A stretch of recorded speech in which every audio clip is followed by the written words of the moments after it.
1947 में 14 अगस्त 27 रमज़ान का महीना 27 तारीख अगस्त की 14 तारीख अल्लाह पाक ने इनाम फरमाया नेमत के तौर पर, ये टुकड़ा हमें एक आज़ाद रियासत के तौर पर नसीब हुआ। होना यह चाहिए कल के दिन हम कुरान पाक की ज़्यादा से ज़्यादा तिलावत करें, ज़्यादा से ज़्यादा सजदे शुक्र बजा लाएं, ज़्यादा से ज़्यादा आमाल करें। आज़ादी के उन गाजियों के नाम, आज़ादी के उन मुजाहिदीन के नाम। ये भंगड़े डालने का वक्त नहीं, ये बाजे और गानों का वक्त नहीं, ये सलंसर निकाल कर लोगों को बेआराम करने का वक्त नहीं, बल्कि ये नेमत के इजहार और खुशी का है, लेकिन खुशी उस दायरे में जो मेरे हबीब सल्लल्लाहु अलैहि वसल्लम ने बताई है। और फिर ये एजाज़ कि यह सब्ज़ हिलाली परचम,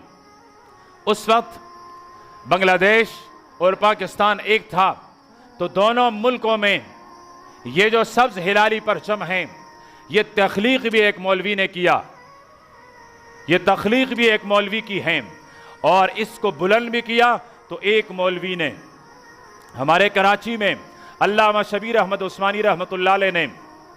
पाकिस्तान का परचम बुलंद किया है, और ढाका में अल्लामा ज़फ़र अहमद उस्मानी रहमतुल्लाह अलैह ने आज़ादी और पाकिस्तान का ये हिलाली परचम बुलंद करके नस्लों को आज़ादी का पैगाम दिया है। तो हकीकी मानों में पाकिस्तान की आज़ादी उलमाए देवबंद के मरहून मिन्नत है, उलमा की मरहून मिन्नत हैं, सुलहाओं की मरहून मिन्नत हैं। लेकिन जहाँ मुझे कल के दिन अपने जवानों के रवैये पर शिकवा है, वहाँ मुझे अरबाब इक़्तिदार के रवैये पर भी शिकवा रहेगा। नवाजा जाएगा,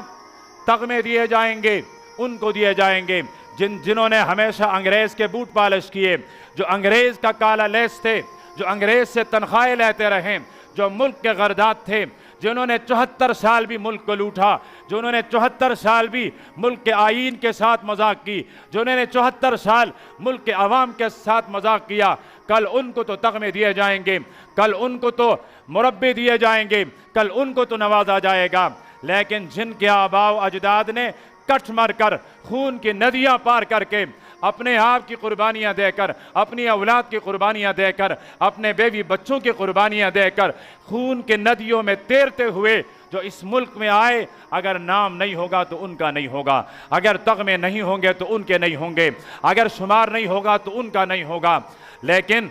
आज़ादी के वो मतवाले, आज़ादी के वो गाजी, इन्होंने मुल्क हमें अता किया। जब तक उनके रूहानी फर्जंद जिंदा हैं तब तक क़यामत तो आ सकती हैं, लेकिन ये अपने आबा व अजदाद कबूल नहीं सकती हैं। ये हमेशा उनके लिए नेक ख्वाहिशात का भी इजहार करेंगे और उनके लिए दुआएं भी करेंगे।